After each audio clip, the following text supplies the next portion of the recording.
What's up, guys? Pat Whalen back again with another edition of yesterday's news for January 21st, 2017. I hope you all enjoyed the inauguration yesterday. I know I did. A rousing speech, but there were a lot of details of stuff going on in the crowd that some people may have missed. Justice Breyer put all his belongings in a plastic bag like he was about to go on Splash Mountain. George W. Bush got in a fight with a poncho. Of course, the crowds were amazing and definitely a point of contention. More about that later. But something that kept running through my mind yesterday was Melania Trump. She was sitting there next to the then president-elect, and I just kept wondering, what is she thinking? Which, of course, reminded me of a tweet that she made in 2012 of this beluga, where she asked, what is she thinking? Very ahead of her time, that Melania.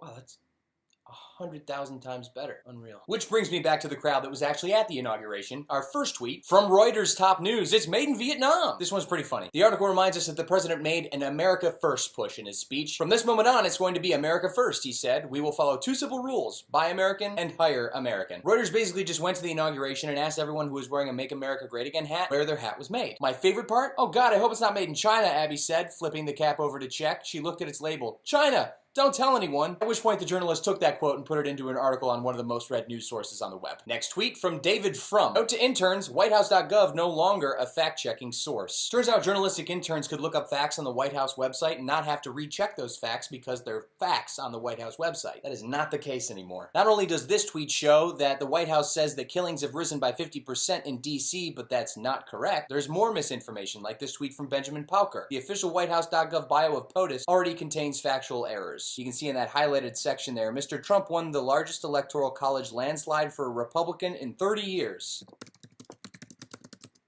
No. Next tweet from HuffPo Politics. The ACLU announces mass FOIA for Donald Trump's business conflicts. As many of you know, Donald Trump gave his first press conference in over 6 months on January 11th, where he said he wouldn't let go of any of his business interests, even though they are in direct conflict with interests of the United States. Instead of divesting those businesses and letting go of them entirely, he's put them in a trust with his family members, where they swear they will never talk about it. I'm sure that's the case. A quote in the article from Anthony DiRamiro, executive director of the ACLU, states, "We are bringing this first legal action using the FOIA Act to underscore the fact that President Trump is not above the law." The article also contains a 7-point list from the ACLU, which details their plan of how to defend rights under a Trump administration. It's a good article, check it out. This next one is pretty neat from White House Press Corps. The CIA just made 930,000 classified documents public online. This is neat because apparently in those documents is stuff about UFOs and MKUltra, which of course you remember from Stranger Things. Maybe now we'll know where Barb is. This was some heartening news on Inauguration Day. A tweet from the Southern Poverty Law Center. Federal court rules 12 Alabama legislative districts unconstitutional due to use of race. So it's not fantastic news because, as the article states, the court cites an improper use of race in their composition. It is kind of heartening to know that now those districts will be redrawn and that mistake will hopefully not be made again. One more quick inauguration thing before we go. Remember that dress Kellyanne Conway was wearing at the inauguration yesterday? Kind of made her look like an American Girl doll from the 70s. Here's a tweet from Kate Bennett. Kellyanne Conway's $3,600 Gucci coat was designed to celebrate the city of